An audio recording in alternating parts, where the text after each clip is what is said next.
જેથી જીવનું કલ્યાણ થાય છે. કલ્પ વૃક્ષ એ આપે છે જે જીવ કલ્પના કરે છે.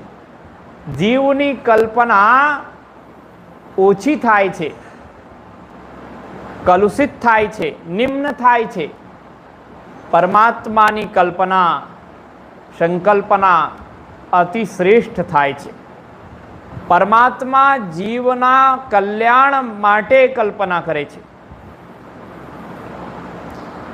એટલા માટે કહે છે પ્રપન્ન પારિજાતાય, જે શરણાગત છે તેના માટે ભગવાન કલ્પ વૃક્ષ જેવા છે. તેની સઘળી કામનાઓ પૂર્ણ કરે છે. તોત્ર વેત્રે કપાણય, એવા પ્રપન્ન કોણ થાવે છે? અર્જુન થયા છે. અર્જુનના માટે ભગવાન કલ્પ વૃક્ષ થાય છે.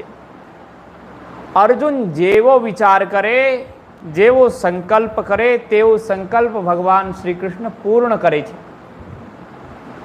અર્જુન સોચે છે, વિચાર કરે છે, મારા શ્રી કૃષ્ણ મારા બડા ભૈયા, મોટા ભાઈ છે, ભગવાન મોટા ભાઈ બની જાય. અર્જુન વિચાર કરે, પરમાત્મા મારા મિત્ર છે, કૃષ્ણ મારા મિત્ર છે. ભગવાન શ્રી કૃષ્ણ મિત્ર પણ બની ગયા.